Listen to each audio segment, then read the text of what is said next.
Almi, and I am the Director of Government Relations of the Victims of Communism Memorial Foundation. On behalf of our three co-hosting organizations for this policy forum, the Victims of Communism Memorial Foundation, the International Coalition to End Transplant Abuse in China, and the Uyghur Human Rights Project, I would like to thank all of you for being with us here in person today, and also to those of you who are joining us online. For this very important event for the cause of human rights in China, organ procurement and extrajudicial killing in China, examining the evidence. Today we will hear from some of the world's leading experts on this issue of forced organ harvesting in China, including two witnesses who have been detained in Chinese prison and labor camps because of their identity and beliefs, and who have directly witnessed evidence of organ harvesting practices in China. The Victims of Communism Memorial Foundation has just today released a groundbreaking report on this issue, Organ Procurement and Extrajudicial Execution in China, a review of the evidence. If you haven't already gotten a copy of this, I encourage you to get one out front. Before we turn to today's expert panel, we will begin with some opening statements. And our first speaker, joining us via video from London, is Sir Geoffrey Nice. Sir Geoffrey served at the International Criminal Tribunal for the former Yugoslavia, the ICTY, between 1998 and 2006, during which time he led the prosecution of Slobodan Milosevic, former president of Serbia. He was knighted in 2007 for services to international criminal justice, and much of his work since then has been connected to cases before the Permanent International Criminal Court or pro bono for victims groups, including from Iran, Burma, and North Korea, whose cases cannot get to any international court. So Geoffrey served as the chair of the China Tribunal, an independent tribunal into forced organ harvesting from prisoners of conscience in China.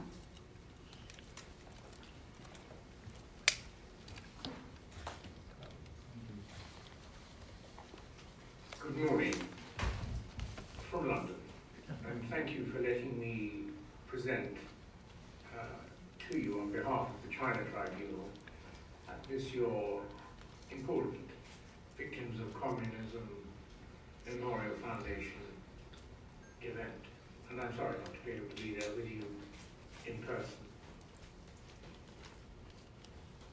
Last Sunday, the 1st of March, the China Tribunal presented its full and final judgment in respect of, and here it is, in respect of allegations of forced organ harvesting by the People's Republic of China from victims of conscience,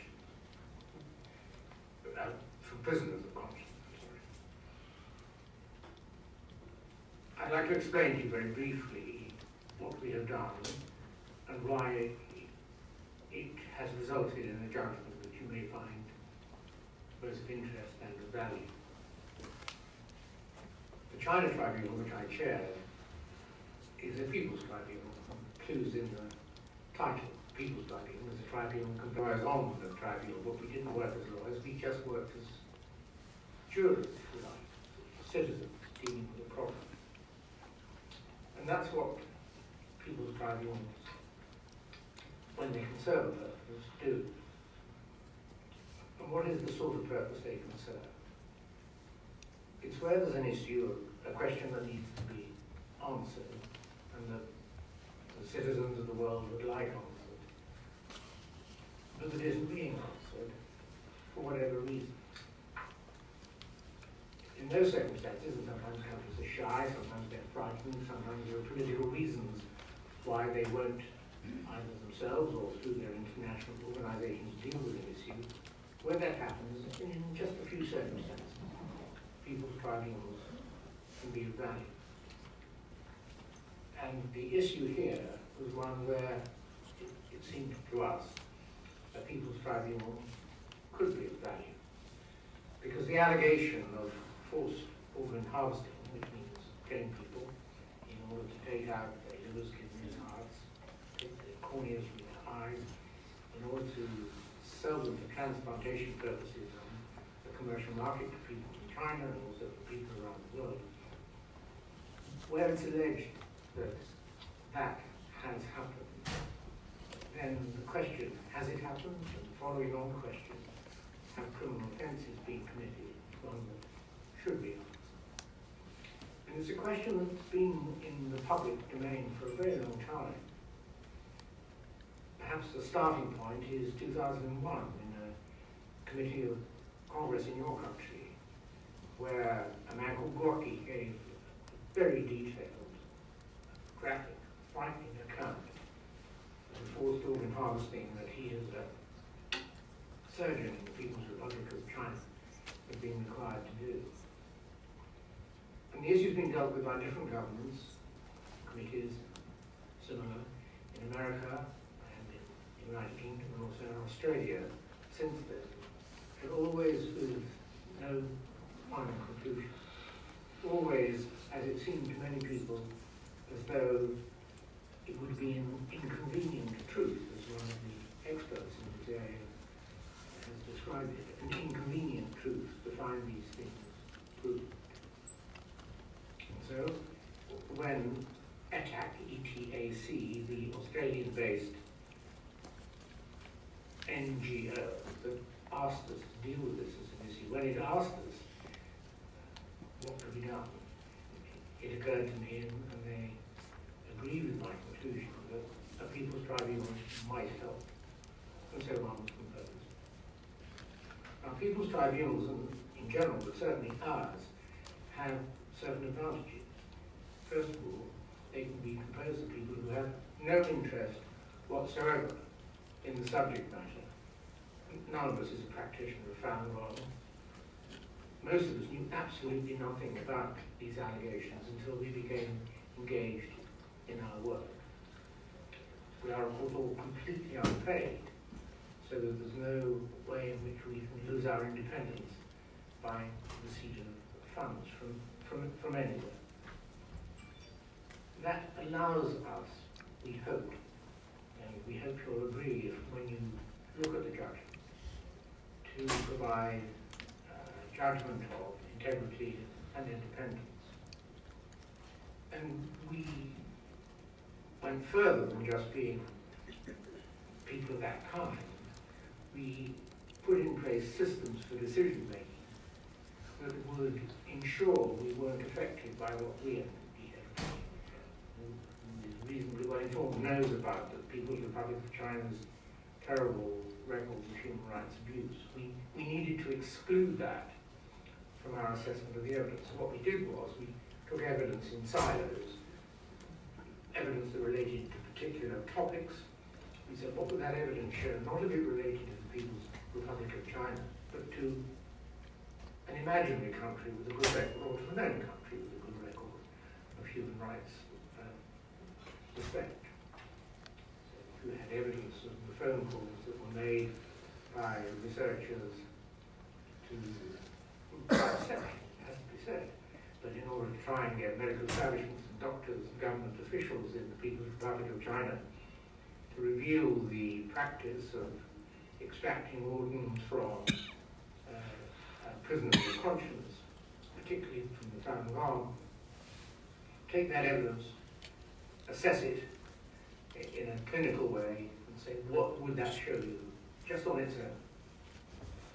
And then we did the same with other evidence about short waiting times for availability of organs, a couple of weeks for a liver, unheard of in any other country, about the statistics showing the scale of medical facilities available in the People's Republic of China for transplantation operations, and so on. Put it all together, and then you take this series of modest, conservative, cautious conclusions, put them together, and the final conclusion is entirely obvious. Not only that these things have been happening since the Falun Gong fell from the approval of the People's Republic of China in 1999, it's been happening ever since, on a very significant scale. And indeed, they are criminal.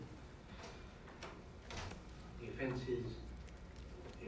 of crimes crimes against humanity, in our judgment, is proved beyond any reasonable doubt. We considered genocide, but that's always a very difficult crime to prove, because it's a very particular mental state that has to be proved against an individual, or we are looking at a government against the whole government.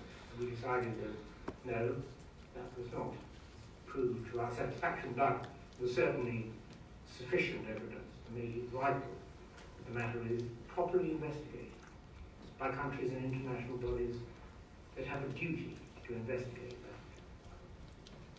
However, we carried on with our cautious and conservative approach when, as we were in fact asked to do, we considered making recommendations. No, we said, it's not for us to make recommendations. We are like a jury. We found an answer to the two questions asked of us: did it happen? Was it criminal? And there are now plenty of bodies, professional bodies of doctors, representatives of travel companies, businesses, universities who have campuses in China or who have Chinese money invested in their own universities. There are plenty of bodies quite capable of acting responsibly and on the basis of the judgment that we have provided to them, showing facts and breaches of law that have been proved. And so, in this judgment, which is available on the internet with hyperlinks to make it extremely easy to refer from the judgment itself to the source material, we make no specific recommendations. But we do conclude in this way. I'll just read from the last lines of our judgment: that any person or organization that interacts in any substantial way with the People's Republic of China, including doctors, medical institutions, industry, business, travel companies, airline companies, education establishments, art establishments, they should recognize that to the extent revealed in our judgment, they are interacting with a criminal state. Thank you very much for allowing me to make this presentation by video, not by being there in person, and I wish you the fortune of the rest of your Memorial Foundation.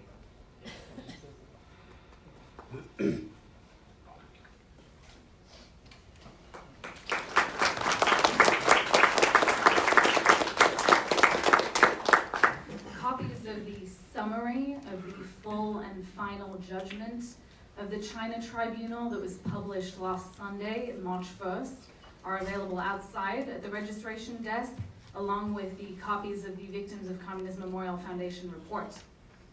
Our next speaker is Congressman Chris Smith. Congressman Smith has been a champion for human rights for the people of China and for people around the world here in Congress for decades. Congressman Smith serves as a senior member of the House Foreign Affairs Committee and is ranking member of its Africa, Global Health, Global Human Rights, and International Organizations Subcommittee. He is the co-chair of the Tom Lantos Human Rights Commission, commissioner of the Bipartisan Congressional Executive Commission on China, co-chairman of the Congressional Caucus on Vietnam, and also the co-chair of the Congressional Caucus for the Victims of Communism. Congressman Smith has consistently been a champion for human rights and global freedom, and he has previously co-sponsored a bill condemning China's practice of forced organ harvesting. Thank you, Congressman Smith.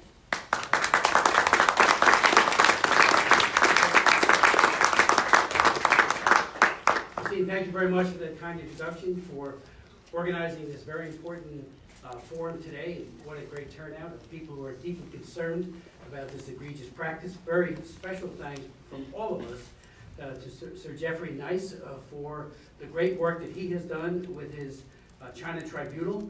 You know, I know of Sir Nice from previous work. I worked very heavily and hard on the Tribunal for the former Yugoslavia. Went over to that troubled area, met with Milosevic myself on a few occasions. He was barbaric in what he did to so many people. And unfortunately, before he could prosecute him to the point where he put him in jail, he died. He passed away. But Sir Jeffrey and I certainly did a great job as a prosecutor with that tribunal, which has become a model for others, like the one in Sierra Leone and Rwanda, and in Rwanda. You know, these hybrid tribunals, which have been highly effective in holding very bad players to account. So thank you, Sir Jeffrey, for that as well. Lifetime of commitment to justice. He's tough and fair. And so when we get this report, we know that it has been heavily vetted for accuracy, and I think it gives us a pivot on this very, very important issue. In 1996, I chaired the first congressional hearing ever on China's organ harvesting abuse. We featured human rights dissident Harry Wu and two doctors from China who came here and didn't go back, thank God, because they would have gone back to the Laodai, and that was Zhou Wei Zhang and Dr. Jian Xiaojiang. Both of those doctors gave us incredible insights as to what was going on even then. One talked about how in the 1980s, this is when transplants were really beginning to gain a lot of momentum throughout the world. In the 1980s, they were then beginning to execute prisoners. It might have predated even that, I don't know, but that's what they testified in our hearing.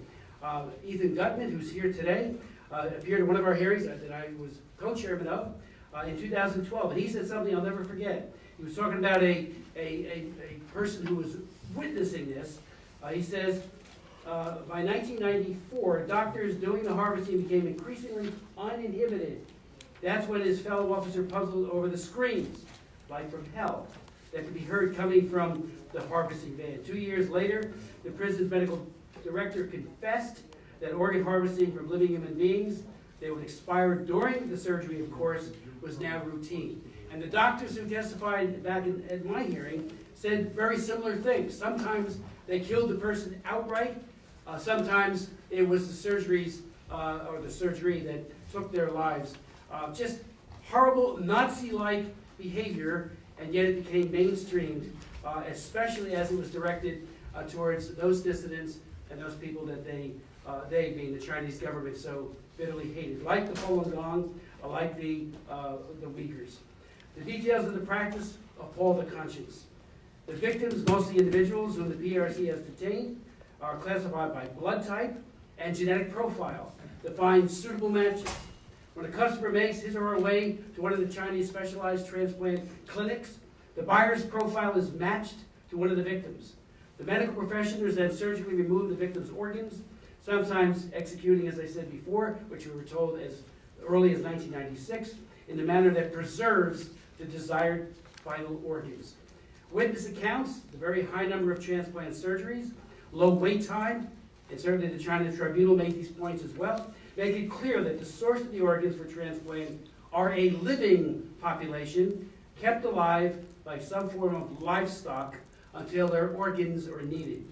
Cynically, religious prisoners, because of their healthier lifestyles, make for better transplant donors. In fact, the testimony of one of the witnesses, a prison guard in China, with first-hand knowledge of some Falun Gong victims, and this was from the China Tribunal report, indicated that illness or poor health was perversely the only salvation for one Falun Gong individual, whose 24 to 25 healthier friends were all killed for their organs, according to the guard. Faced with these horrific facts, it would be easy for us to imagine that these abuses are acts of a rogue medical professionals performed in the back room, and that is not the case. This is mainstreamed by this Chinese government dictatorship. The fact is that there is a massive infrastructure, development of facilities, and medical personnel for organ transplant operations, often started before any voluntary donor system was even planned. Both gives the scheme and the most sinister and premeditated character, and makes the death apparatus appear to have the highest support from the PRC. In the most recent country reports on human rights practices, what does the Chinese government say when confronted with this? They say, the government denies the claims, having officially ended the long-standing practice of, now they're admitting it, the long-standing practice of involuntary harvesting of organs of executed prisoners for use in transplants in 2015. So they denied it all of those decades that it was even happening, and now they say, oh, we stopped it in 2015. That's the official lie. It's nonsense, it's a big lie, and we have today a group of people who are bearing witness to the truth. And again, thank you to Sir Jeffrey Nice for his great work.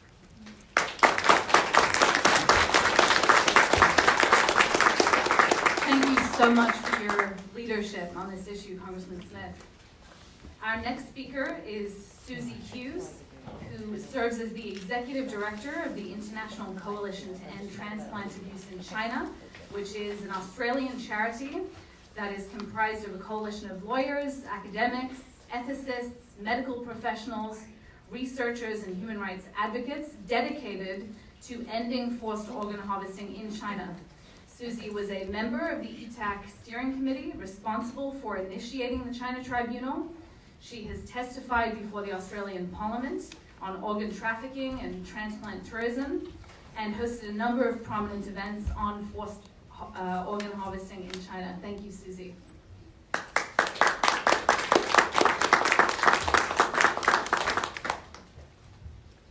Thank you. It's an absolute honour for our organisation to co-host this event today and to be with such distinguished company for the release of this very important and timely report.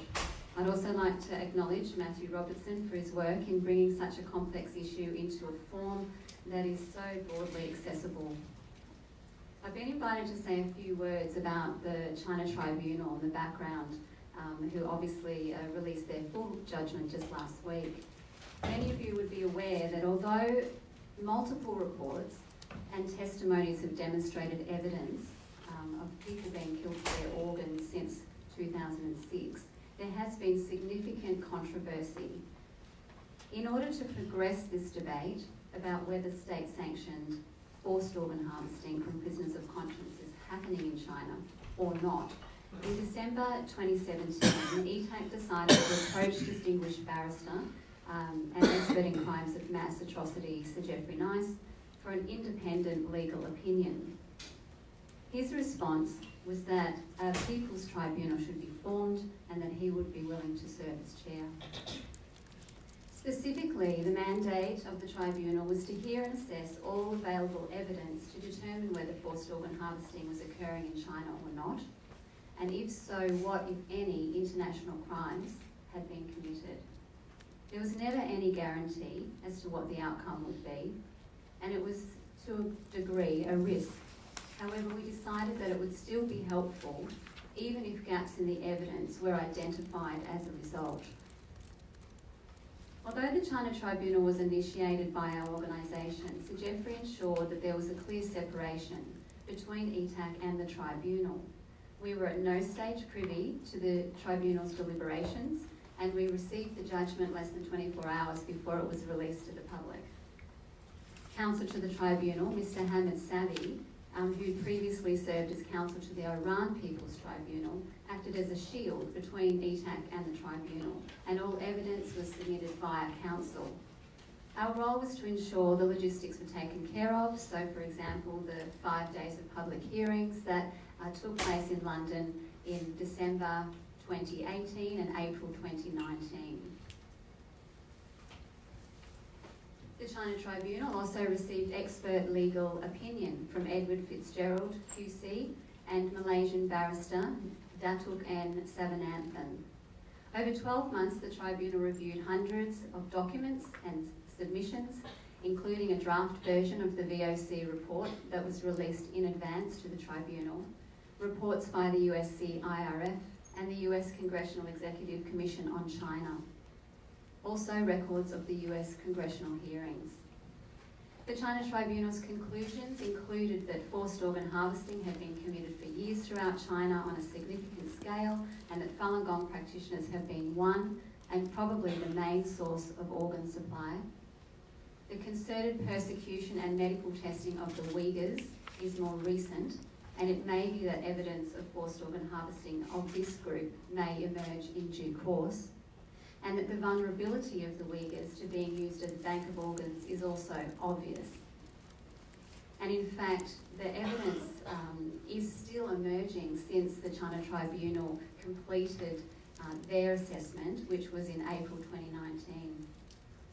The Tribunal was also satisfied beyond reasonable doubt that one or more of the following acts have been committed on Falun Gong practitioners and Uyghurs in the PRC. Murder, extermination, imprisonment or other severe deprivation of physical liberty, torture, rape or any other form of sexual violence of comparable gravity, persecution on racial, national, ethnic, cultural or religious grounds, and enforced disappearances. Taken together, such attacks and such acts constitute crimes against humanity, which the Tribunal is certain beyond reasonable doubt, or so as to be sure, has occurred. The full judgment can be downloaded from the China Tribunal website. I hope that together we can bring recognition, solace and hope to victims and members of the victimised and targeted groups, to signal that their suffering is not being ignored, that their demands for accountability are just, that they deserve justice, and that there is hope for an end to forced organ harvesting in China. Thank you all very much for attending this event today.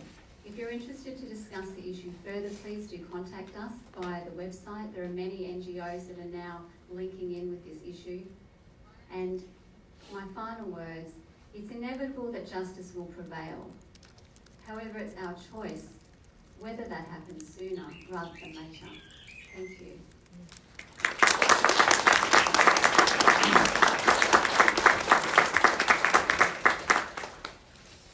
Our next speaker is Louisa Grave.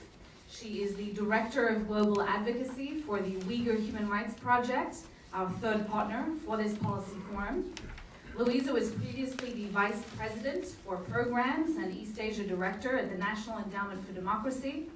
She is the author of several book chapters on ethnic issues and human rights in China, and she has testified before Congress on democracy in Asia. Louisa is also the founding chair of the U.S. Committee of the International Coalition to End Transplant Abuse in China. Thank you, Louisa.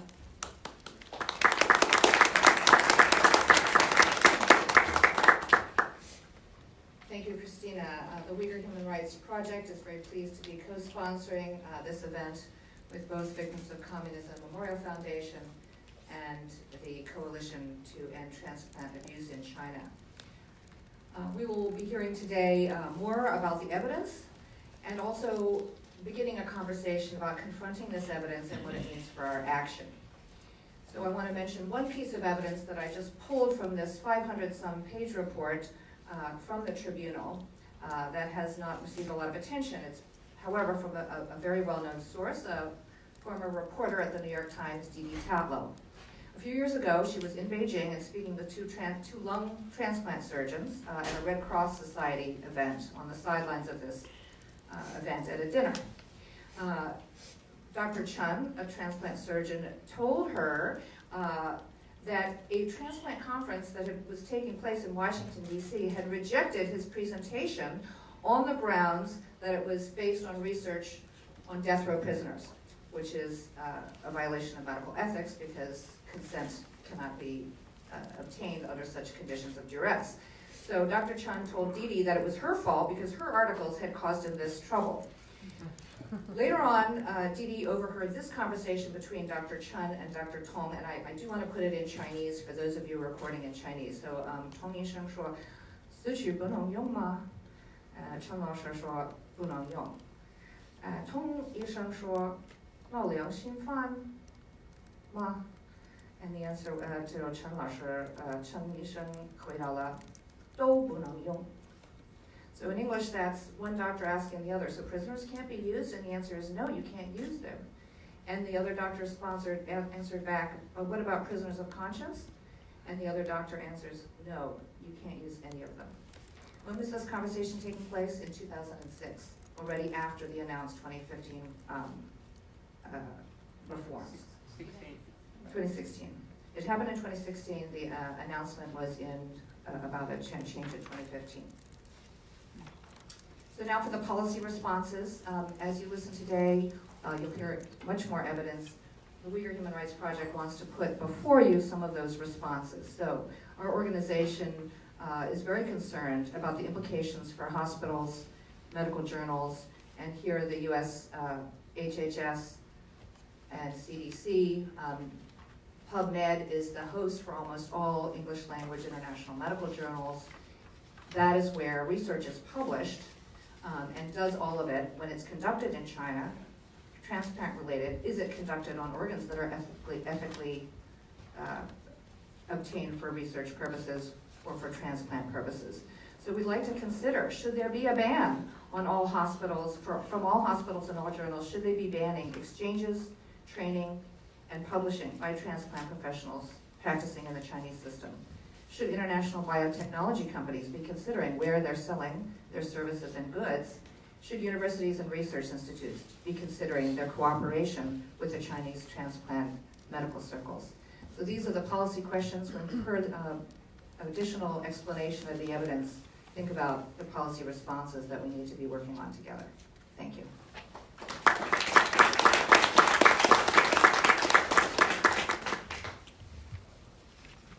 Our final opening statement will be from Nadine Maenza, who serves as the Vice Chair of the U.S. Commission on International Religious Freedom and has served in that capacity since June of 2019. Commissioner Maenza is also the founding Executive Director of Patriot Voices, and she is a longtime champion of working families and of international religious freedom. Thank you, Commissioner Maenza. Thank you for that kind introduction. And I want to thank the International Coalition to End Transplant Abuse in China, the Uyghur Human Rights Project, of course, and the Victims of Communism Memorial Foundation, or VOC, for hosting this event and for inviting us at USERF to participate. And to Matthew Robinson for writing this important report. The U.S. Commission on International Religious Freedom, or USERF, is an independent government commission created by Congress as part of the International Religious Freedom Act of 1998. We were created in order to elevate and promote religious freedom around the world. And unlike the State Department, we really look at religious freedom laser focused only at religious freedom. We have been warning about religious freedom violations in China from the very beginning. In fact, in our very first annual report published in 1999, we condemned the Chinese government's crackdown on Falun Gong, as well as the creation of the infamous 610 office. USERF has been deeply troubled by allegations that the Chinese government facilitates the forcible harvesting of organs from religious prisoners of conscience.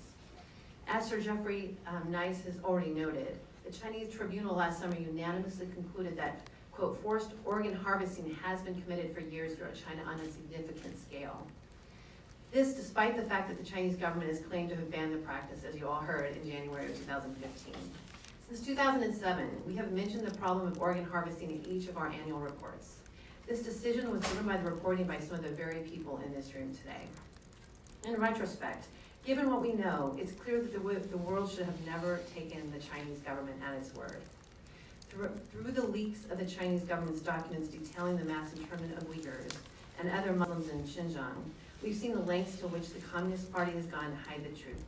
That is why reports like Matthew Robinson's are so important. They give us insight into what is really going on in China right now. For decades, we have known that the Chinese authorities have facilitated organ harvesting from Falun Gong practitioners and prisoners of conscience. Indeed, there have been reports that patients requested Falun Gong practitioners, as you heard from Congressman Chris Smith explaining this, because the group's meditation practices supposedly made their organs healthier. This new report by Matthew Robinson adds another frightening new layer of religious freedom violations, with the claim that Uyghur Muslims have also been subjected to forced organ harvesting. USERF urges the U.S. government to undertake a complete and thorough investigation into all of these allegations.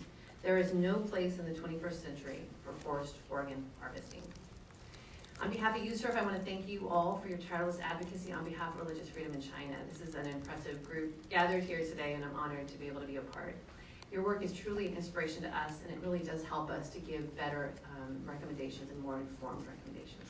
Thanks so much.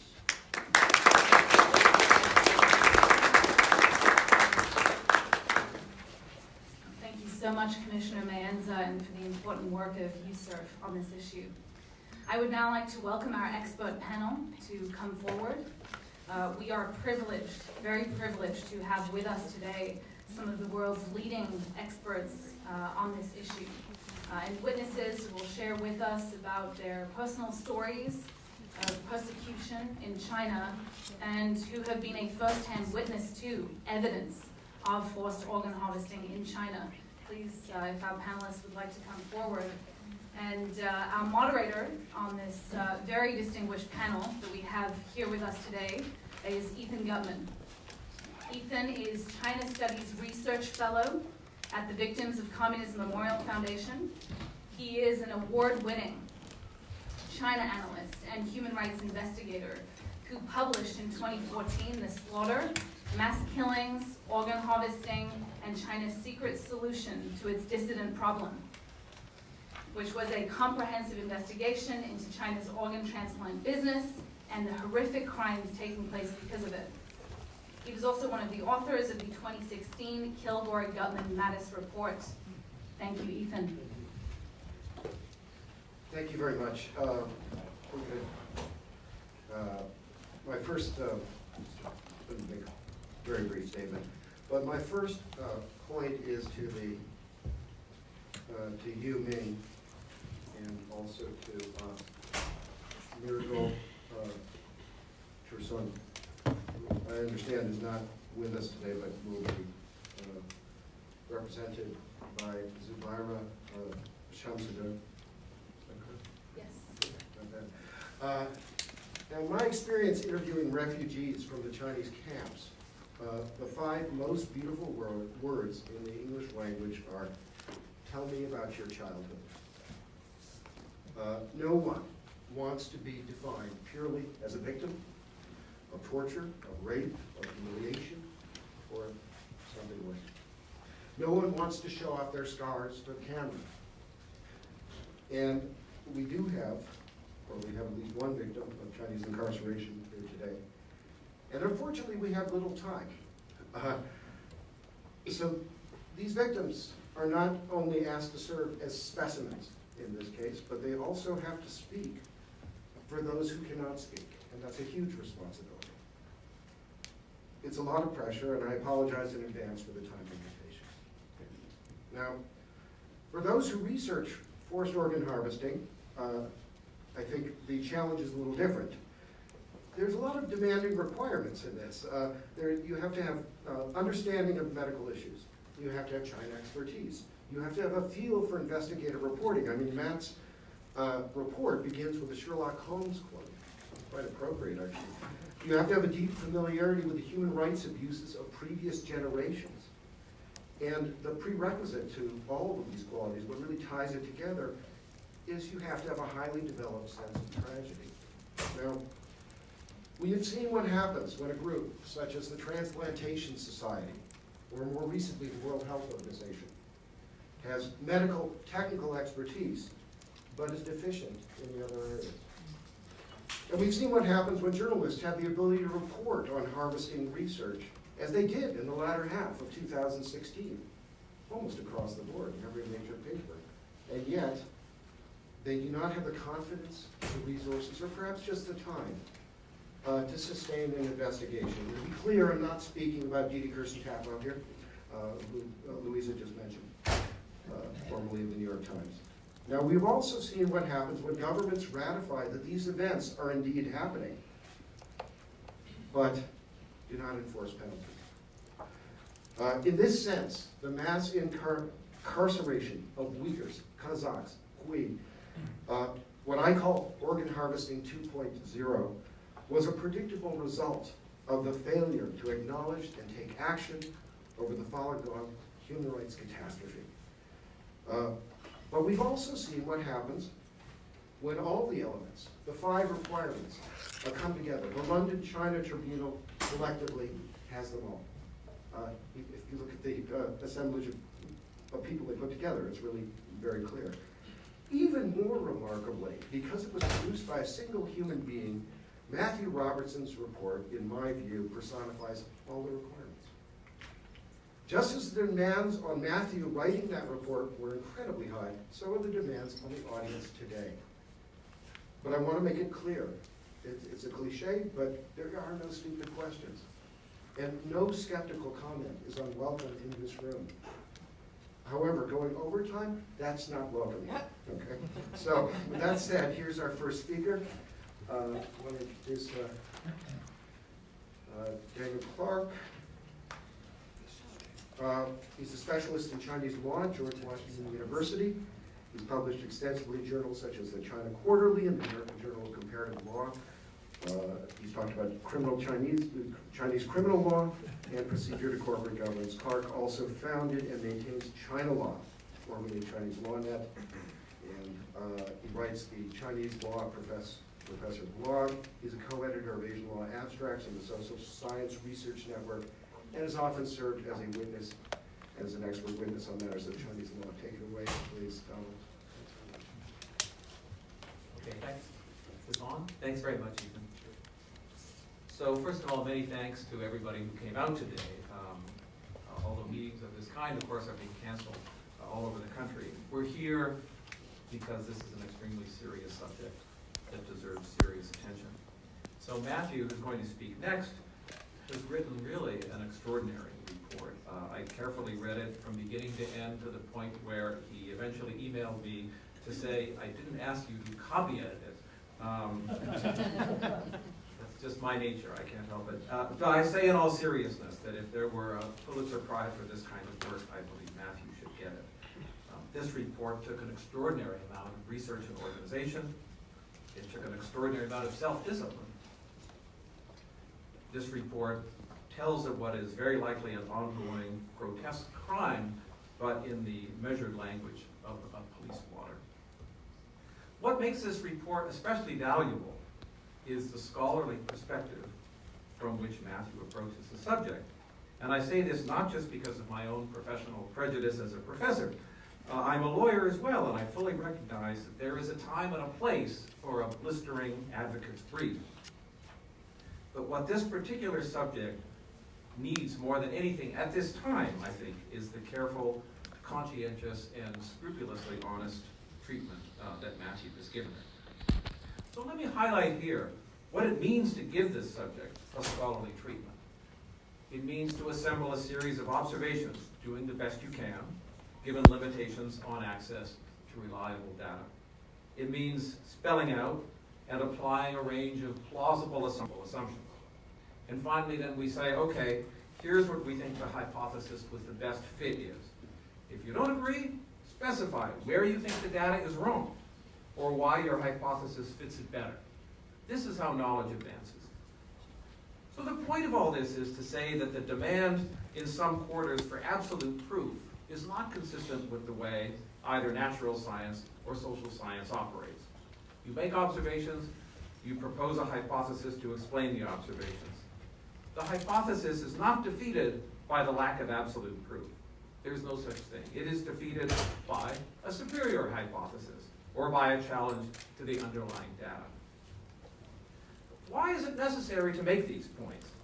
The reason is that there has been an extraordinary resistance, as we've heard over the years, to even talking about the issue of organ harvesting.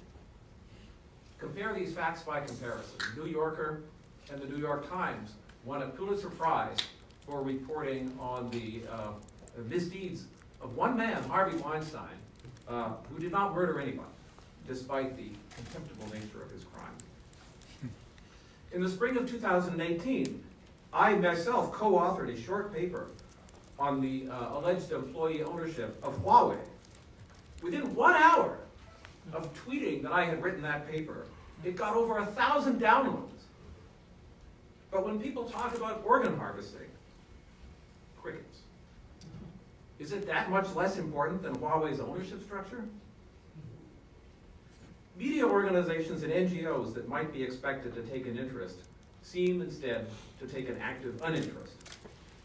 Major newspapers have squelched stories or refused to correct misleading reports.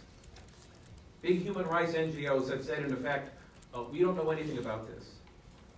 These are organizations that have been quite willing to offend the Chinese Communist Party in other contexts.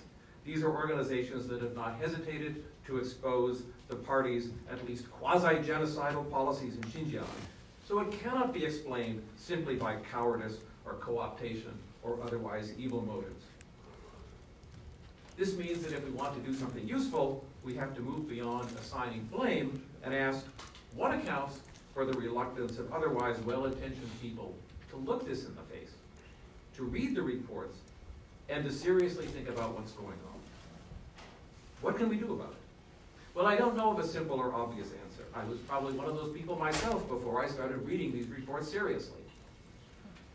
But just as Hitler famously said that it was easier to get people to believe a big lie than a small lie, so it may be that people will more easily believe in the existence of a small crime than in the existence of a colossal crime. A 2007 book about the Holocaust was subtitled, "What Nobody Wanted to Know, But Everybody Could Have Known." And that is what we're confronted with here, even though the causes are different. One factor is that reputable organizations, for good reasons, don't want to be associated with false and sensationalistic stories. I have occasionally done work with major human rights NGOs, the kind excoriated by China for making stuff up just to slander China, and I've been very impressed by their attention to getting things right and not exaggerating. And I think the major media also generally try hard to avoid error, although sometimes they can be very reluctant to admit error once it's been made. But this caution, it seems, can easily slip into the view that whatever is sensational, therefore, is probably false. And that, I think, is part of the problem with accusations of organ harvesting. We saw this when the reports of mass detention in Xinjiang first came out. Some people simply scoffed at this as impossible. There aren't many scoffers now. Now the defenders have shifted the argument to saying, well, they admit it's happening, but instead they claim it's necessary. But that shift has not changed. That has not happened with the organ harvesting story. Why is that? It's hard to avoid the conclusion that the issue has been essentially poisoned for Western organizations by its association with Falun Gong. Individual Falun Gong practitioners get sympathy for their persecution in China, but Falun Gong, whether we think of it as a group or as a movement or as a set of affiliated organizations, gets virtually none from people in human rights NGOs, the media, and academia. But it seems that Falun Gong people were perhaps originally at least the only people around that had both the resources and, most importantly, the motivation to try to investigate and bring this matter to light. So if the Falun Gong claim had been more modest, it might have been better received, or if the claim of organ harvesting had been made by a more respectable group, it might have been better received. But the assertion of organ harvesting, I think, suffered this double whammy of being both sensational and associated with Falun Gong. So this brings me back to the report and its importance. So here is what I want to say to the world. Here is what I want to say to serious media and human rights organizations. This is a genuine and admirable work of scholarship. Its sources and its reasoning are clearly laid out. It is not about Falun Gong, although if you care about these things, please note that it offers serious reasons for thinking that organ harvesting may be taking place among Uyghurs too, who don't lack for world sympathy. You can no longer dismiss this as just, anti-Chinese Communist Party propaganda. You are not being responsible journalists or responsible human rights activists by treating this story as, in the words of one New York Times editor as reported by Didi Taplow, quote, the outer fringes of advocacy, unquote. There's no longer any excuse for not taking this seriously. Read the report. Go ahead and be skeptical, but don't pride yourself on your skepticism unless you are equally skeptical of the Chinese government's statements and statistics, and apply the same insistence on absolute proof to those. So in the end, all we can do is to assemble the data as best we can, as Matthew has, and propose an explanation that seems to provide the best fit. This report does that in a transparent way. It has made the case, not with absolute conclusive finality, which in any case is usually unattainable, but certainly to the degree that the burden is now on those who would dispute it to advance their reason, their alternative data, and their counter-hypotheses with equal rigor, clarity, and transparency. And those who report on this matter should insist on that. Thank you.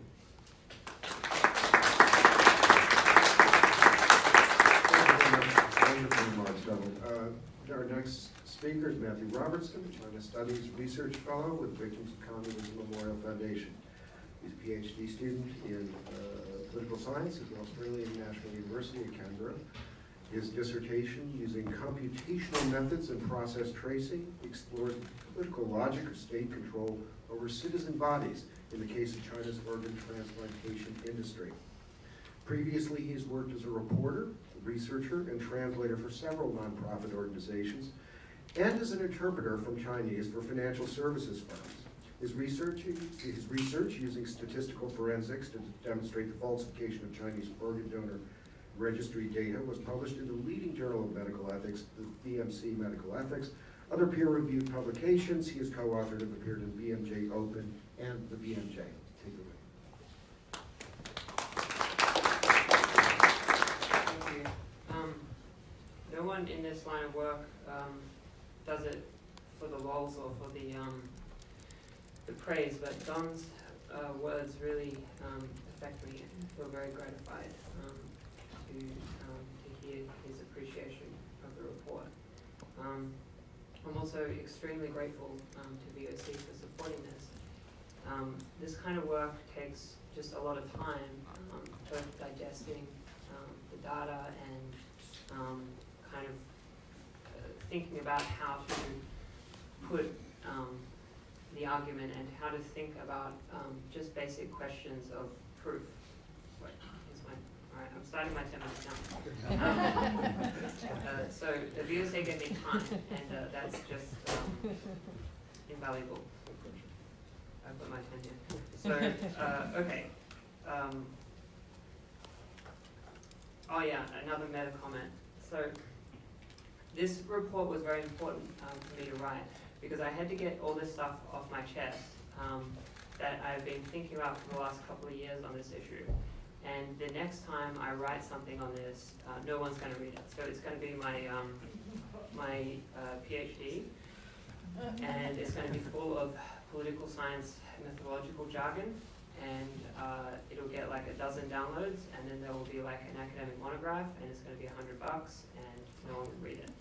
So it was important to get this down and get it out into the public, and so it doesn't have all that, but it has the basic logic that, I hope one would associate with good scholarship. So, which I'll get to. I want to talk about theory because it's very important, but here are just the basic, the moving parts of the case that everyone should know, and which is pretty simple. So the basic story is there were not that many transplants in China in the 1980s and 90s. Before that, there were even fewer. It started growing in the 80s because of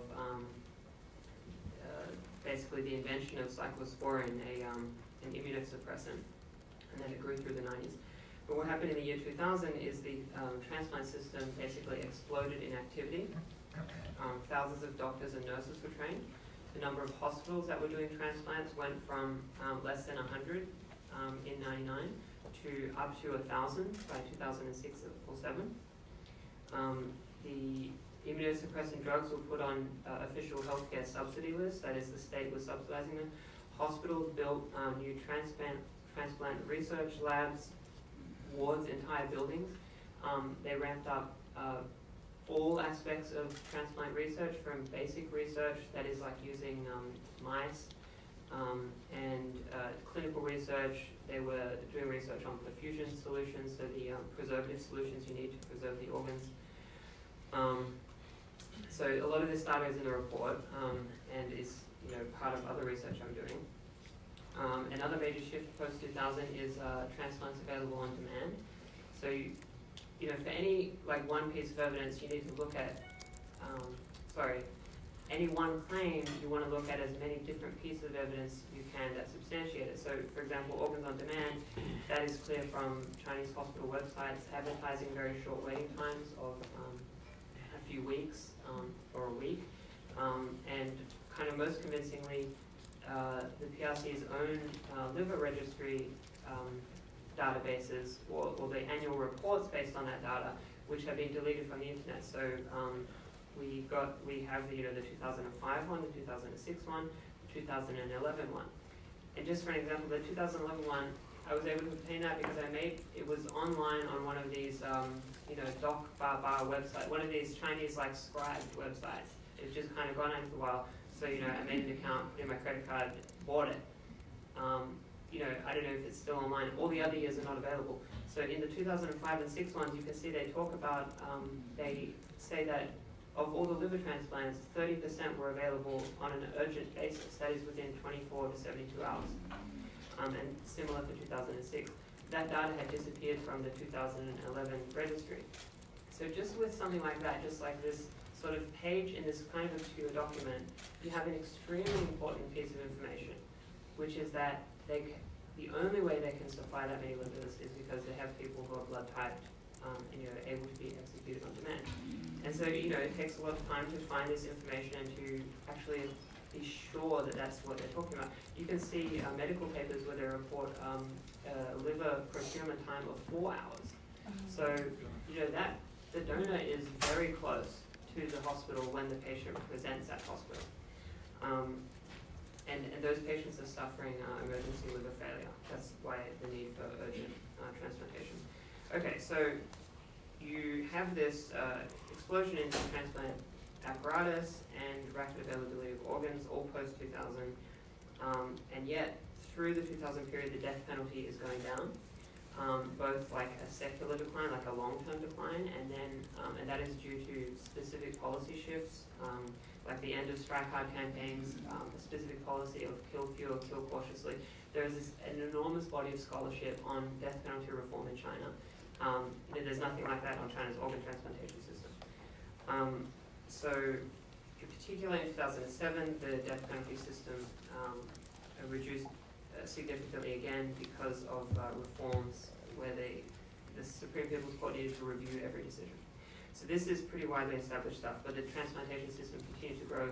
The biggest transplant center in China was built in, started operating in 2007. So, you know, the argument then is like, well, there must be some other source of organs if it's not death row, because the trajectories do not match, the number of transplants simply don't match. And then we go looking, what are the source of organs? And so we consider, other non-death row prisoners, such as kidnappings of beggars and cases like that turn up in Chinese media reports. And that certainly has happened and is probably still happening. But it can't explain all of what we observe. And then you look at other possible prisoner populations, and then you look at the evidence specifically that Falun Gong have been targeted, and the evidence specifically now that Uyghurs have been targeted. In both cases, you find a great deal of evidence. So, for example, the evidence is consistent with organ harvesting of Falun Gong, blood tests in detention, including repeated blood tests. That's very consistent with the need for kidney cross-matching. So many different blood tests that are mixed with the potential recipient's blood, and if they don't react, then it's a match, but if they do, you can't do that transplant. So that's quite a peculiar piece of evidence, and Yuming will talk about that. So, then there are interviews, there are, the covert telephone recordings with doctors in China where they admit to having organs of this type. There are anecdotes from people in prison where people disappear, or the guards threaten organ harvesting, all sorts of things like that. There's a case with the family members here where they saw the father whose body had been tampered with, and the guards, the police officials said that his organs had been taken, but they were turned into medical specimens. So a lot of evidence like this. Similarly with Uyghurs, but now there's not so much of it for a variety of reasons, but very similar evidence where mass blood testing. The DNA testing is also relevant for the possibility that the vulnerability of Uyghurs to organ harvesting. Medical examinations in custody. There is the Uyghurs popping up in prisons in the northeast of China, and there's these secret rail transportations of Uyghurs. The green lanes in airports in Xinjiang. It's all just very sort of suggestive evidence. Post-2015, it's significant because that is when the reform is supposed to have taken place. And we have a paper in 2019, late 2019, that shows that this reform is based on falsified data. In the report, we got into what accounts for the muted international reaction. And I mean, the basic idea I have there is that there's a reinforcing effect where if you don't have the major media on it, that doesn't create, you know, you have a combination of the major media, the major international human rights organizations, Western governments, and the medical organizations. And who, you know, it's unclear who kind of takes the lead here, but if all of them do nothing, that's like creates a self-reinforcing effect of like, well, maybe it's not a thing. And so to make it a thing, like, you know, it needs some of these organizations to give it the kind of the, to certify it and to make it authorized knowledge and make it legitimate. Okay, a brief thing about theory. I think that another part of the reason this issue has kind of remained in the margins is because it is very hard to not use our own normative preferences to understand things that happen. So we could look at you know, this, and often people would think, well, this is super evil, how could this be, this is so crazy. But if, you know, that's determined by our theory that the role of a state is to protect the rights of its citizens, and how could a state do something like this? But if we thought of you know, the PRC's relation to its citizens differently, like, you know, the people were a resource for the state, that they were not, you know, it's, you know, they didn't vote and voted in, and then the state protects them, but, you know, the state just preys on them. You know, if you think about it this way, you could kind of see many different state policies as, you know, the use of the people as a resource. Like even something kind of mundane as moving migrant workers to cities and expropriating their surplus labor value for hard currency. You could see many things along these lines of, you know, population policies and the state's use of citizens as a resource. So that's stuff I want to get into on the scholarly side of it. I have so much more to say, but my time's up. Sorry.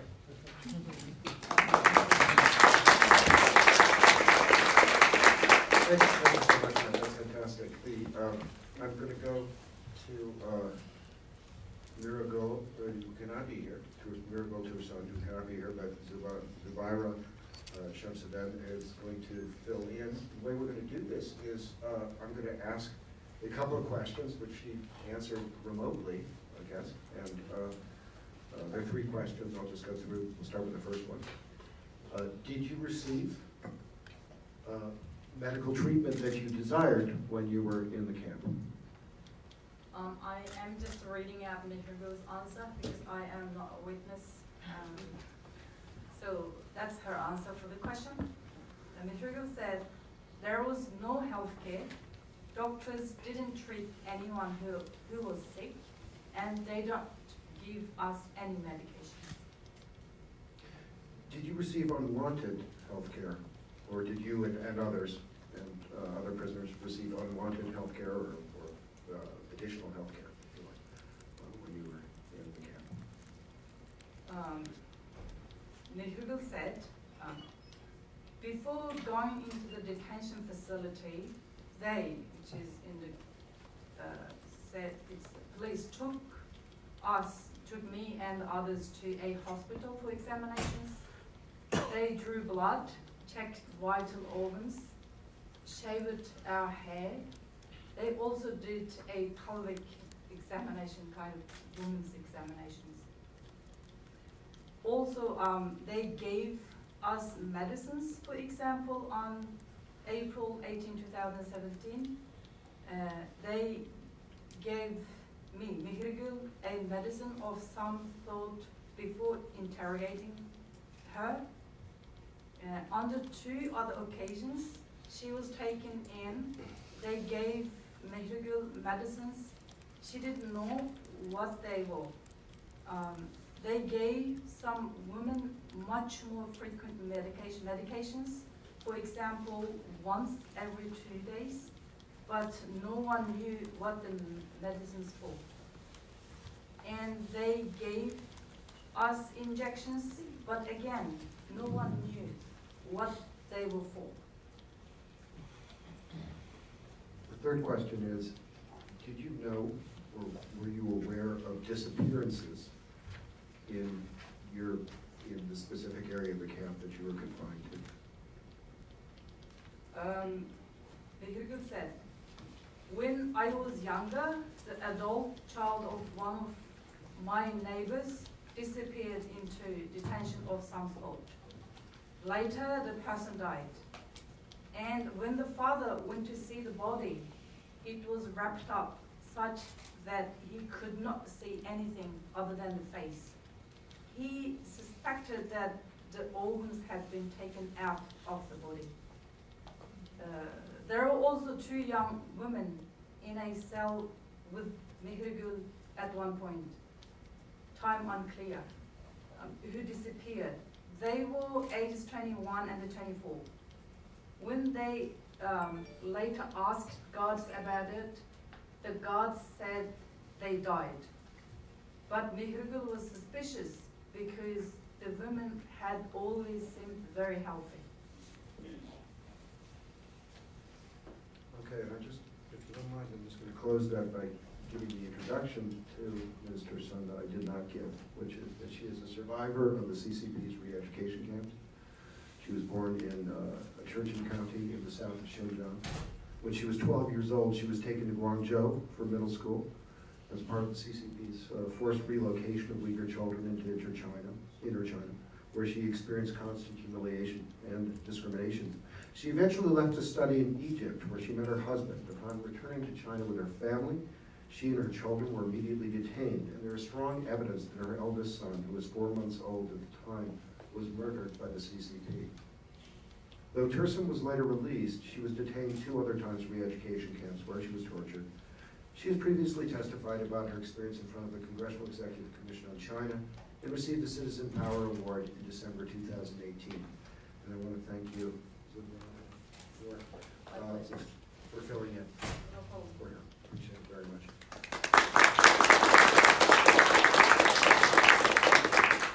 Our final speaker is Yu Ming. He's a human rights investigator and activist. Yu arrived in the United States in 2019 as a political asylum, Prior to fleeing China, he engaged in months-long investigation of organ transplantation activities at civilian, military, and paramilitary hospitals in Beijing using undercover cameras to capture admissions about organ availability and short wait times. He was detained for his practice of Falun Gong, during which time he was severely tortured and subjected to highly suspicious blood tests. He has spent nearly 8 years in labor camps and prisons, and prior to this, he was a successful entrepreneur. Thank you for being here, Yu Ming.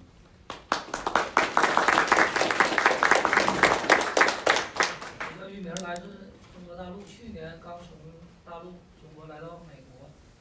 我这里有3次被抽血化验的这个经验，那么我将详细的介绍。我第1次被抽血化验是2002年在北京团河劳教所，由于我拒绝转化，那么当时呢是以绝食的方式抗议我被非法关押。那么当时呢，团河劳教所因为我给他们带来了很大的麻烦，所以说对我进行了一些强制的一些。那么由罗宇来帮我翻译吧。So he's heavily truncating what he's actually reading in Chinese because he insisted on more time playing his documentary footage. So I'm going to read the full account in English kind of quick. The first time I had my blood drawn was in 2002 in the Tuanhe labor camp in Beijing. I was fasting in protest at being detained for my beliefs. The Tuanhe labor camp authorities thought I was making a lot of trouble for them. One day in early April, the leader of the labor camp's No. 2 Brigade brought 4 guards and 4 other detainees to tie me up with rope. They then used 2 thick syringes, an inch across and about 3 inches long, to draw my blood. I heard the camp doctors say they were imported from America. When they took the blood, they first inserted the needle into my arm, then attached one of the little bottles to it. When it filled with blood, they took it out, left the needle in, and put in the other bottle, which they filled right up. The needle was extremely thick. It wasn't one of those regular small needles you use to get an injection. While doing it, they said, "Don't you want to starve yourself to death? If your blood matches, we'll figure out a way to help you achieve that wish of yours.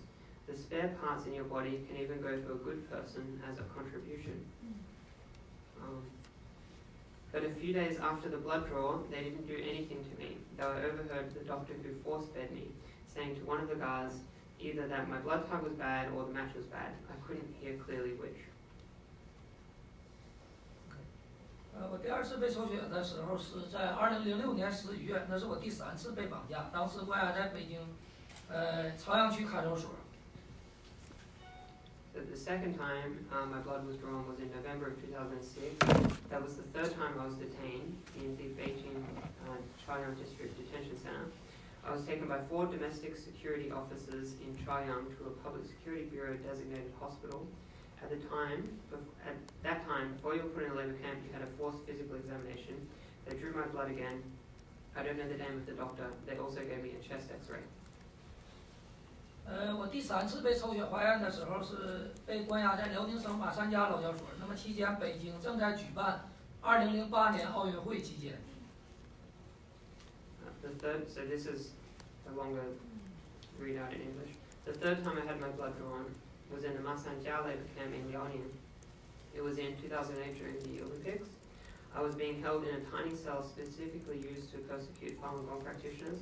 They would beat me and abuse me, including shocks with a 300,000 volt electric prod, tying on my legs, handcuffing me, and hanging me under a door for a month, shocking me in the acupuncture points of the head, force-feeding me under medications, stretching me out and tying me to a deathbed for a month, forcing me to sit in an iron chair for 3 months, stabbing toothpicks under my fingernails and more. I still have a 4-inch scar on my head. During this period, I was blood tested many times. I also had a forced bone marrow biopsy. 3 police grabbed me while the Masanjia doctor drew my blood. At that point, they clearly stated that the purpose of drawing the blood was to see whether or not I was sick, in which case they'd send me to the Army General Hospital or the Sujiatun Hospital. Given that the CCP's organ harvesting had already been exposed online by 2008, I knew that both of those places were involved. Later they said that I had mild form of fatty liver disease and some other tests weren't up to standards, so they didn't take additional measures. After this, they didn't let my family visit for over a year, all the way until I was released. 虽然我最后能够活到现在，但是呢，我知道中共政府当局在迫害法轮功学员这些年的过程当中，很多人都死于被活摘器官。我们在座就有一位学员，法轮功学员的父亲也是被活摘器官的，要奖励，你站起来让大家看一下。So he's just directing attention to Jiang Li, the case I referred to previously, where her father, there is reason to suspect that his organs were removed. 对，因此我在中国大陆也拍摄了很多法轮功就是学员呢，包括那个中国做移植器官买卖的这些医院，那么也进行了一些走访调查。他们说最快的呢，可能就是1周之内就能找到配型。一会儿我们这个录像里边都有，大家可以看一看。Okay. So he was just introducing the videos that he has shot, which were taken in before he left China in 2018. He left in December 2018. And he goes to a number of hospitals in Beijing and poses as a potential recipient and speaks to doctors and others in the waiting room and makes inquiries about organ availability and so on. And so he recorded it with secret cameras, and he's going to play 3 or 4 minutes of footage.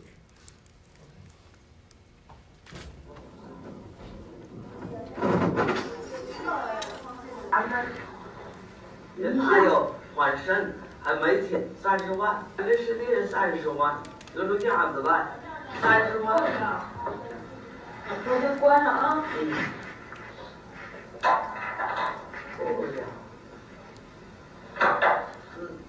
高头现在30多万是吧？明儿个抠出来了，抠出来了又花30多，好几个我的住院。要放2个。放2个，3个肾。哎呦，花600多万。哎呦，一个小孩说的现在那个肾不中，抠出来的时候又换，也还不中。这都。我感觉这个病人，就是说能扛着，还能扛着的时候，尽可能去往后退一步，知道吧？有的机构，那个你就做这个肾肝脏移或者器官移植，你得有肝源，需要肝源，这个技术没人给你做，你做不上的，他是记住就是眼红那边的做上的，他就捅了什么的，说你这个肝源跨省或者怎么着，所以整个那个，你说有专门的团队，就是说专门联系的，就是需要一个一个团队，专门关联整合的各种主任，各种他们第一手资料给你说这个这种病人你可以过来线下，那你是武警是个好的，主要是武警武警总医院，他们法院不是武警那块。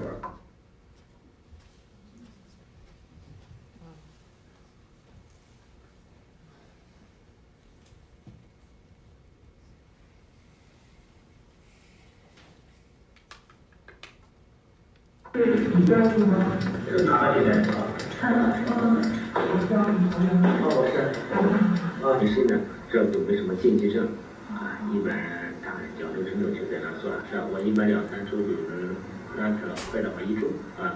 这今年春节之后已经只能做2台了，我再不给人家。您做了有多少例了？做的，您不是记者吧？我做了500例了。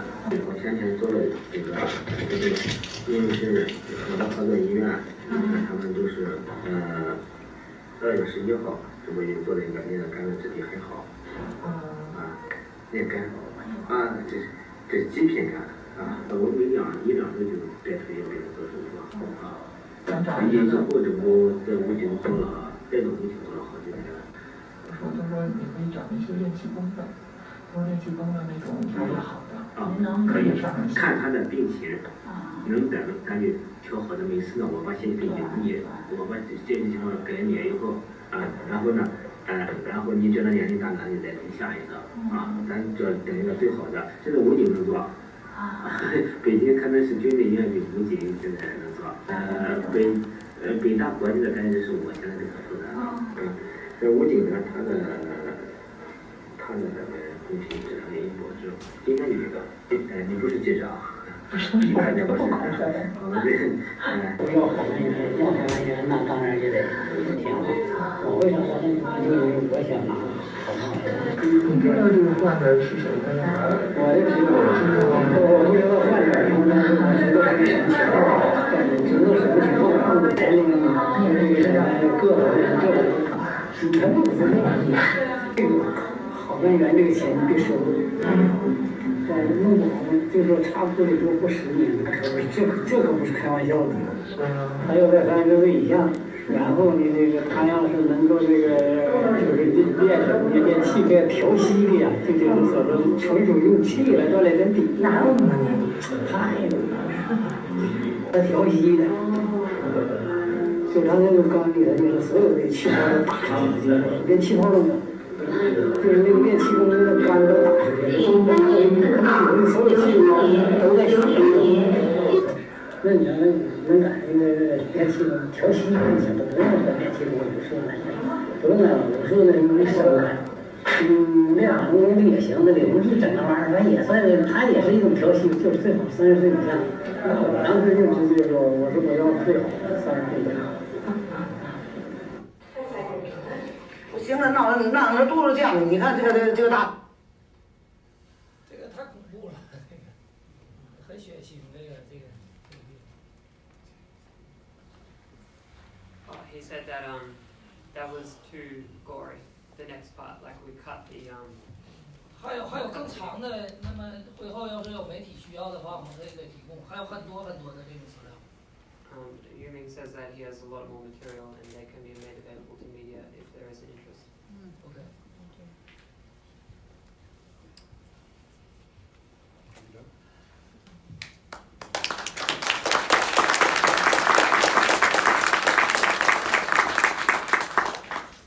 We can open it up for questions and comments.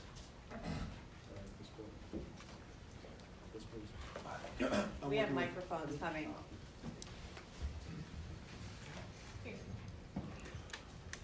Hi, I'm with the Office of Counterfeit Chickas, and I was wondering, since this report's you don't specifically give a recommendation of what should be done. What should I tell my congressman? What's the first step in addressing this issue? Because it seems very, very important and scary. I think we all have different answers to that, so, but now why don't you do that? Since you don't do it in the report, why don't you do it? Well, I kind of do it in the report, but it's at the end and it's not in a specific format. The goal of this report was kind of help to mobilize elite consensus on this issue, and then it would be easier to kind of come up with ways to affect change. And the first thing, so yeah, it's a little bit hard to answer. I also personally don't like to be both trying to provide an analysis and then say what people should do. But I mean, the WHO and the Transplantation Society have been generally not, they've been very skeptical of these kinds of arguments. And so perhaps if there was, you know, people that could put pressure on them to pay more attention, maybe, you know, or the healthcare profession, you know, those organizations need new leadership on this issue potentially. And so, but that's something that happens within, you know, those professional groups. So it's kind of hard as an outsider to change the leadership of a global medical organization. Sorry.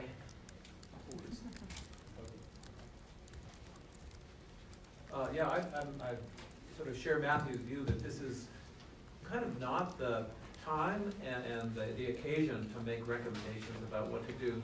The thing that is important about this report and about this subject generally is simply getting people to pay attention first and to realize that this is a thing, and to use the term Matthew used, to turn it into a kind of authorized knowledge, which has proven to be extraordinarily difficult. Once people recognize that this is really going on, I think the recommendations about what to do will really follow kind of naturally. That's really, I think, less important now than what would seem to be, you know, what should be a simpler task, which is, you know, establishing that it really is happening.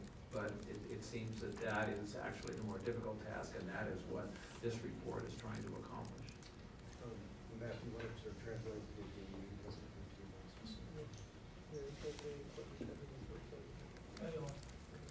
OK， 我们现在呢，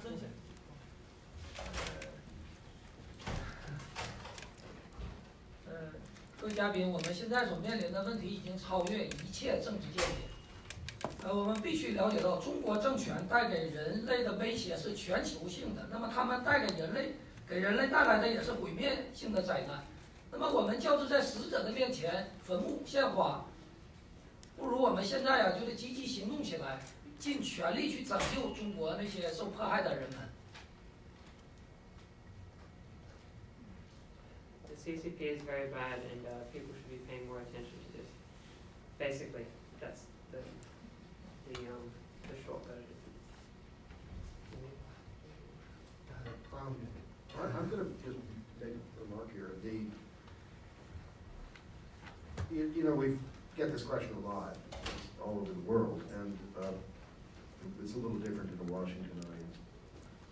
In general, when talking to audiences who are not involved in Washington politics, my tendency is to sort of say, talk to your doctor.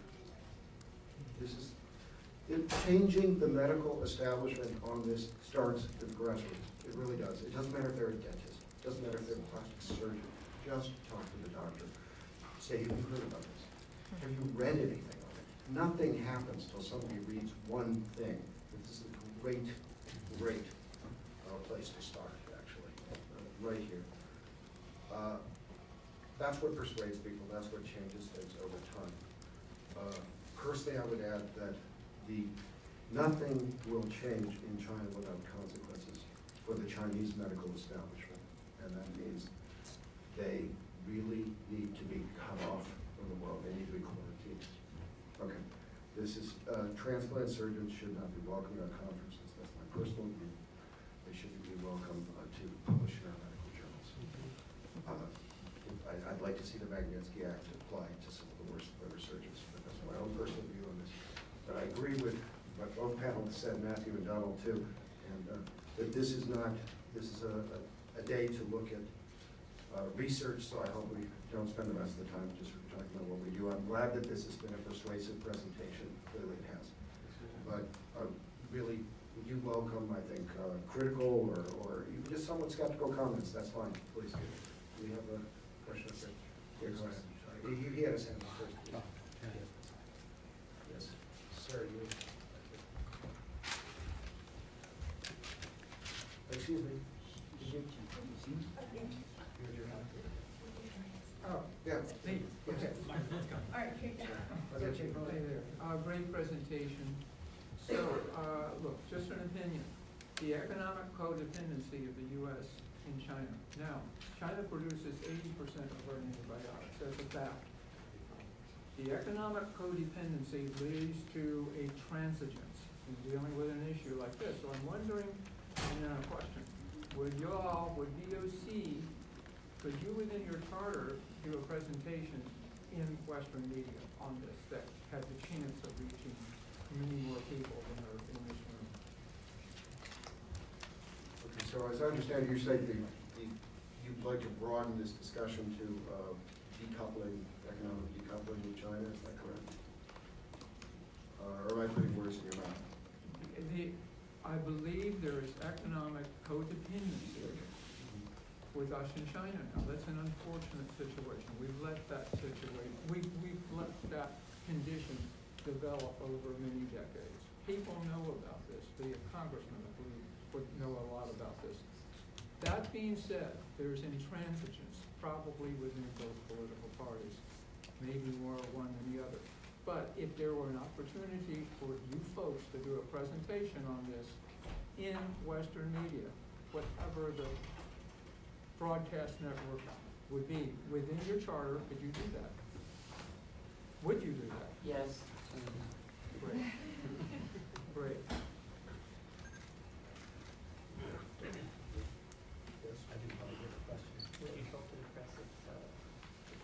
The microphone. Yeah, let everyone hear. I think I heard the whole back. Yeah, I'm sorry, so I'll speak Italian.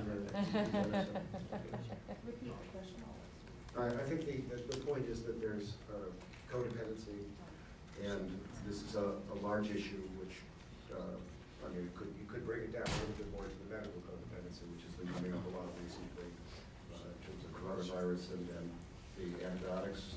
China recently threatened to cut off America from the basics building blocks of antibiotics. And it was just yesterday or the day before. That's pretty significant. That's a real issue, and it does, in a way, it works as kind of a side note to this potential.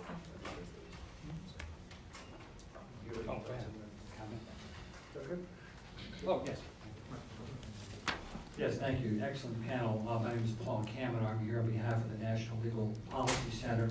And following up on the last question in terms of the economic connection here, as well as the media thing, I mean, something like maybe a 60 minutes kind of a program would do well to expose this. But the economic pressures, Jeffrey Nice talked about, the People's Tribunal, and he did single out corporations as sort of part of this working with the criminal enterprise there. And our organization, and I know Victims of Communism did some things with respect to Free Hong Kong with protesting at the NBA games here in DC, et cetera. So is there a larger responsibility or effort, legal effort, and maybe Professor Clark can talk about this, that can be brought to bear on the corporation, maybe even some of the drug companies who are just, fueling the Chinese civil rights abuses along these lines? What, like a disinvestment where, universities, they have their disinvestment, like, we're not going to invest in fossil fuels, and therefore their portfolio. I mean, there could be something along those lines to get people's attention on this. Thank you.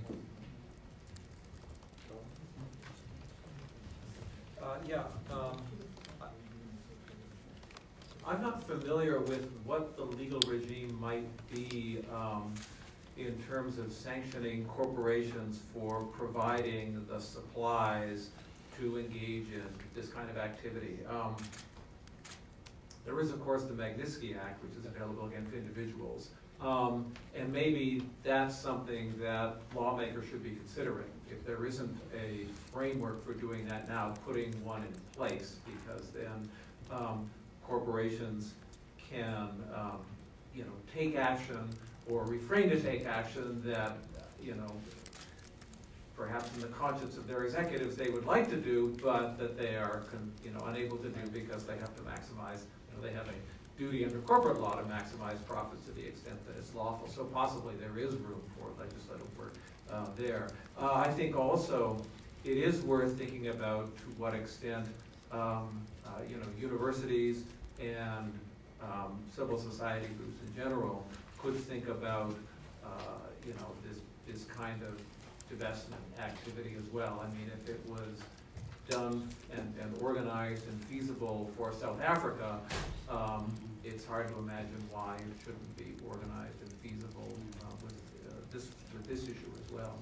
Thank you. Just a quick example of the kind of situations that have arisen given the status of this issue. So like many Chinese surgeons, transplant surgeons have trained at US universities and hospitals, and then gone back to China and worked in the transplant industry for many years. Roche, the pharmaceutical company, helped the PLA build its organ registry system.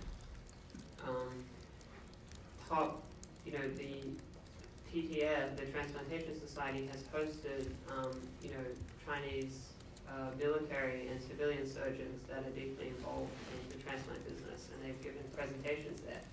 In July 2018, there was even one of the top liver surgeons in China who also happened to be the head of his province's anti-cult association. It's like basically an official Communist Party body that devises the anti-Falun Gong propaganda and does training sessions for those engaged in ideological work on detained Falun Gong practitioners. This guy's a liver surgeon and he's the head of that agency in Zhejiang. His name is Zheng Shuzhen. And so he's, traveling to Spain and presenting as a transplant surgeon at the Transplantation Society's biennial conference. So this is the kind of stuff that transpires when, the truth status, so to speak, of this issue is in this fuzzy zone. So I think that, if the leadership is not going to do it, then, that's where all the grassroots outreach, happens. So you tell these medical schools about this issue, and then they put an internal ban on training, people in transplant techniques in the US, for example. Yeah, if I can just add a word, if perhaps many of you are familiar with the PR debacle that McKinsey ran into a while ago for having their corporate retreat in Xinjiang. I believe it was it in the late fall of 2018? But it was literally 10 miles away or something like that from a detention camp. And, of course, their response was, well, we didn't know. And the response to that was, of course, well, how could you not have known? There were all sorts of stories in the press, et cetera, et cetera. And so, the Xinjiang detention is this kind of authorized knowledge. Now, there is this knowledge out there about forced organ harvesting. It was there before Matthew's report, but it is now certainly there in an even more irrefutable way. And so, the challenge is to create, the kind of atmosphere, the kind of, intellectual environment where it is equally shameful to, engage with the Chinese transplant industry. And it is equally impossible to say, oh, we didn't know. Yes, please.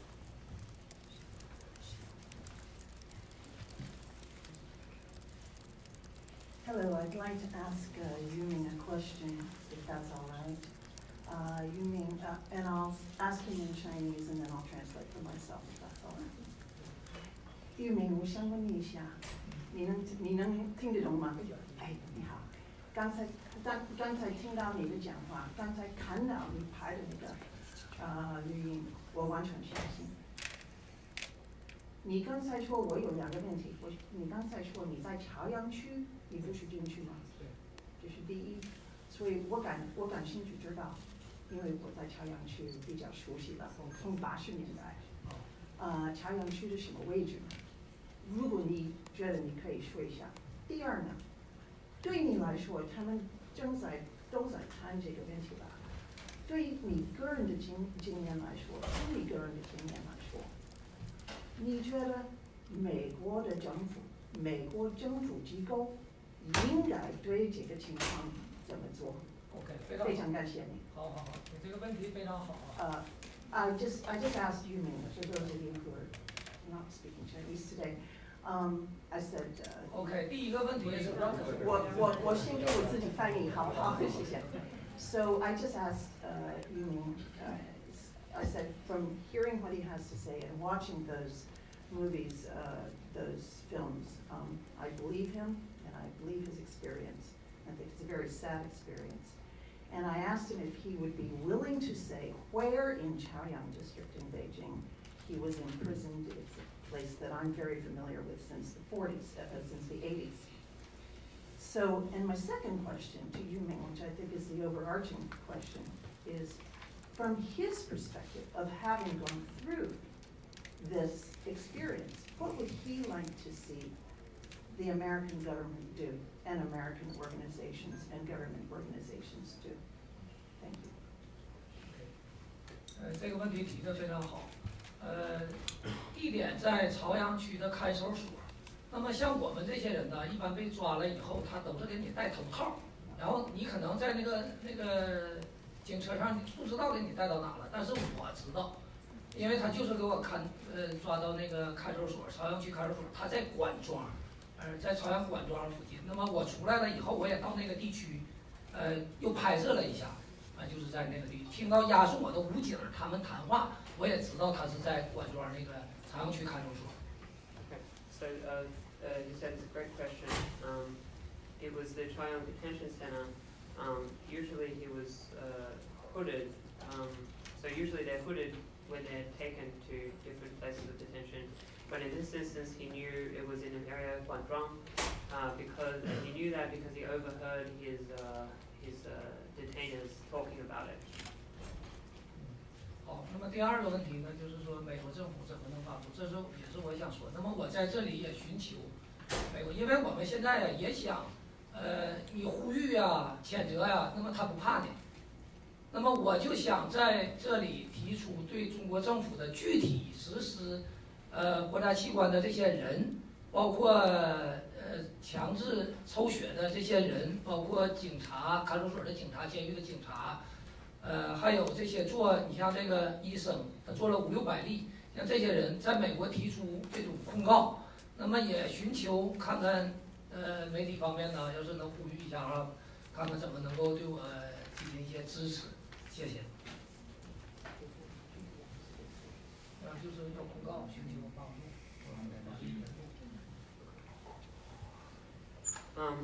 So he also really wants the U.S. government to help about this. One of his ideas is naming the specific parties. So I didn't include it in the translation because it was getting but he listed all the names of the people that blood tested him, like all the guards. When he could get the name of the doctor, he got the name. Whether that's enough to specifically do anything. But he says, name the people and then, prosecute them and sanction them. And so on. Specifically what form that could take, I guess, is up in the air, but I think the State Department can stop people from coming to the US, so no visas. If those people have assets here, they could freeze them. And then there's Magnitsky sanctions as well, of course.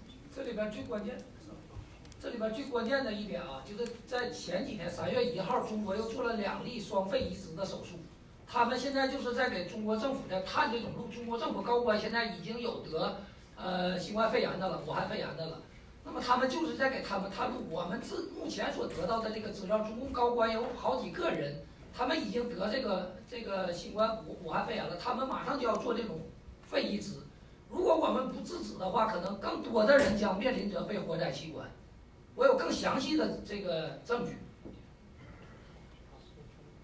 Okay, so just quickly, recently the Chinese media reported that a number of double lung transplants were performed on people suffering coronavirus, and he is aware, he says, of high-level Communist Party officials who have had who caught the virus and have had lung transplants or are going to have them, and this is another issue. Okay, and that's all. I want to get you, and then you, and I think there's one more. So, I think we can only do maybe one or two more questions well, I hope to. for the timing. Oh, So we got it over there. food, but- Perfect. Okay. Cheryl? Try to make it brief.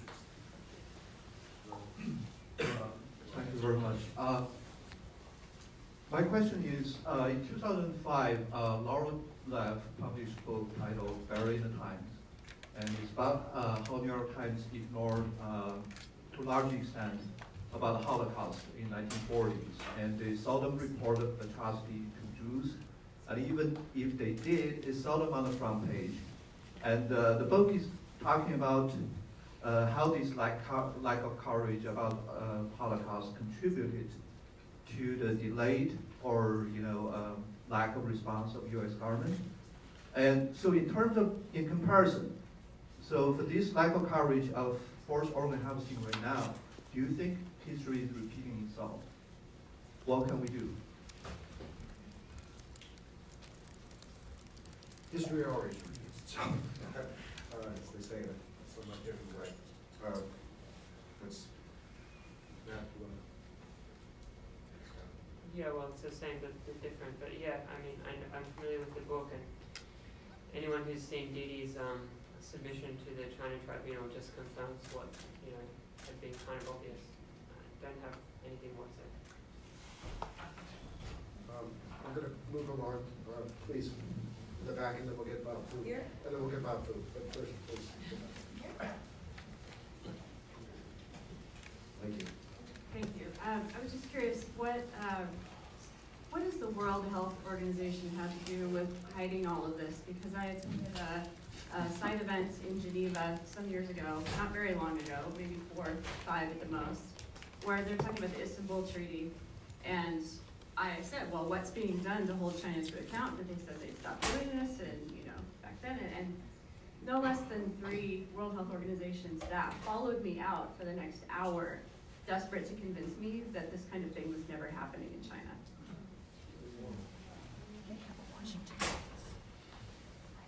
Well, I think there's one point we can certainly make. The WHO, when the China Tribunal came out with its, not the final report, but their final conclusions, the point man that the Chinese seemed to just set up was the WHO, who came back with a series of, I don't even remember them all now, but remember quite details, right? But they were a series of well-worn CCP talking points on this issue. I can't say. That is a great anecdote. I hope a reporter will go and get that for the record, if you'll get admitted to the record, because the collection of these anecdotes helps to substantiate, helps to document in other ways what they do already. I don't know the reasons for this.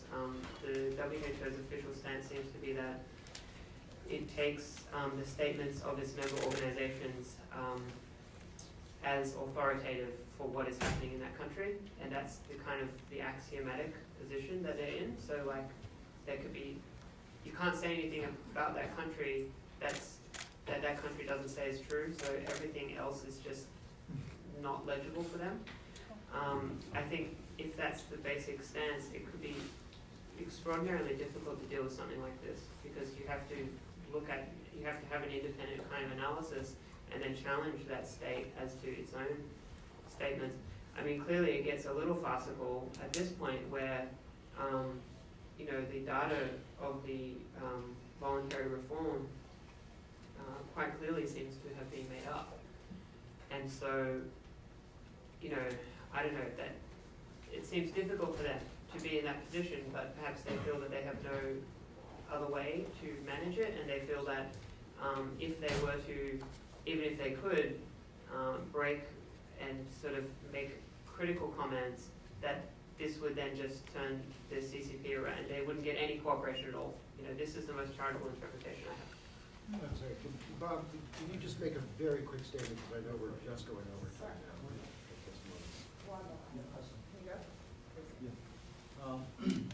First of all, I really want to thank Matthew and Ethan for your persistence and perseverance to seek the truth exposed over the past decade or so.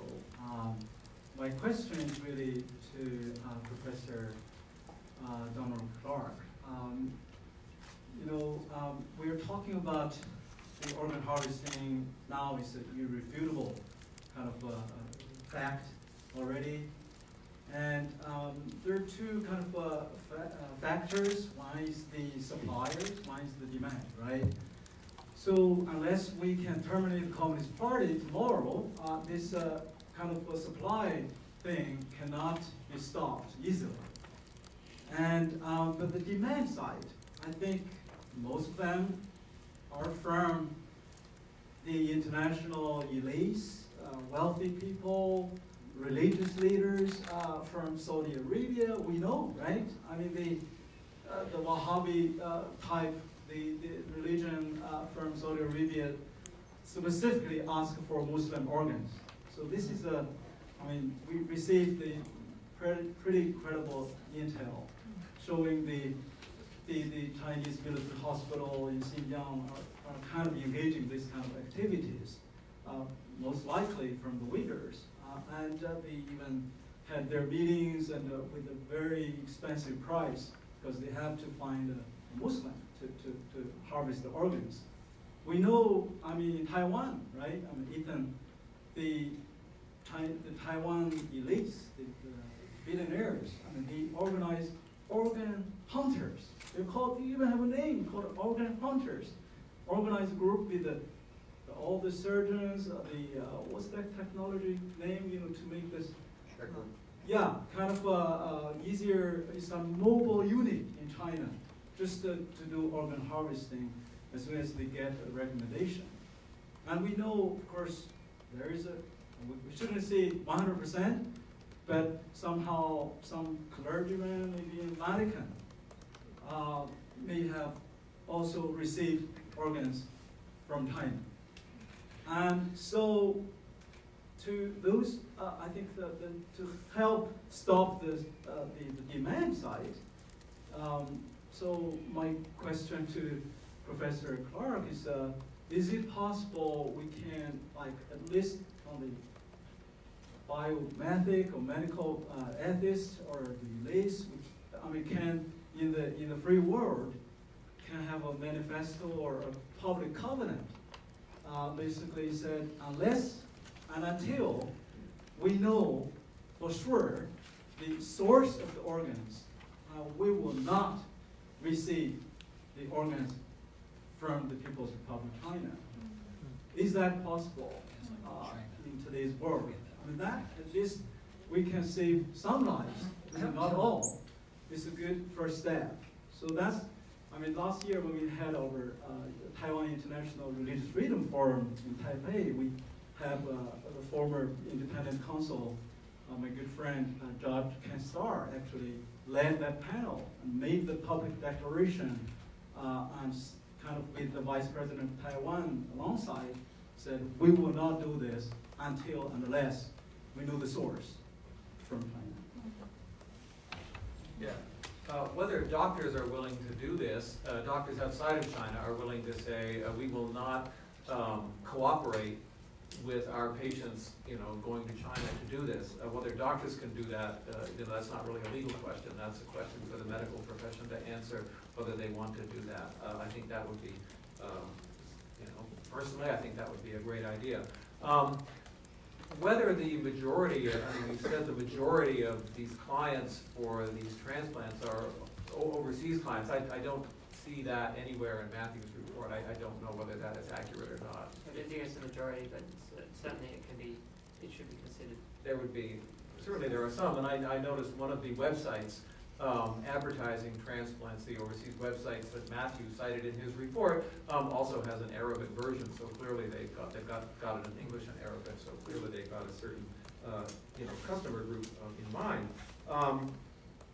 And sort of interesting legal question would be whether individual countries could bar their citizens from traveling to China for this purpose. Now, Germany, for example, has a law banning sex tourism by Germans. So if they go to Thailand and engage in activities that would be unlawful if engaged in Germany, then they can be prosecuted in Germany. And although I am not, my specialty is Chinese law, it's not U.S. law, but I would imagine so the question would be, would that be constitutional to forbid Americans to do that? And my guess is yes, it would be. It would be constitutional if Congress decided to do it.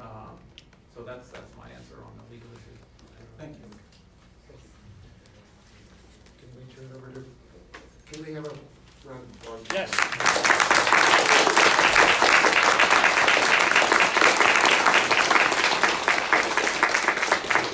Thank you so much to our very distinguished panel who have joined us here today for their very important remarks for the cause of human rights in China. Ladies and gentlemen, we have heard loudly and very clearly today the answer to the question that has lingered in the public domain without action for so long. Has forced organ harvesting been committed in China? And the answer is yes. As the final judgment of the China Tribunal states, forced organ harvesting from prisoners of conscience has been practiced in China for a substantial period of time, involving a substantial number of victims. And it is time for the United States and the international community to confront the evidence of these horrific human rights abuses and to hold the Chinese Communist Party accountable. I would like to encourage you all once again, if you have not already gotten copies, to get a copy of both the China Tribunal full and final judgment summary and the Victims of Communism Memorial Foundation report that are both available out front. And I would also invite you, if you have any further questions for the Victims of Communism Memorial Foundation, for the International Coalition to End Transplant Abuse, or the Uyghur Human Rights Project, about what your member of Congress can do on this issue, please do speak to us. Thank you so much for being here, ladies and gentlemen.